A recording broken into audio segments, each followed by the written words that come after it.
buntis na ako. Basta masaya ako nandito ako sa Jensen ngayon. Yun na yun, okay? Dati pangarap kong makapunta sa Jensen, pero ngayon, pangarap kong tumilang Jen sa puso mo!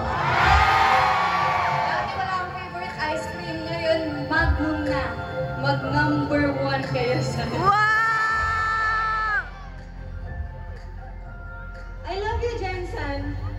Wala na akong pangarap na ubos na eh. Basta ang pangarap ko, ikaw, pangarap kita. Ako, okay ako pagkabata. Karon, gusto na ko imong imo. Imong baby. Dati pangarap ko nung bata is lumaki. Yun lang. Thank you. Ako dati isa lang naman yung pangarap ko. Pero ngayon,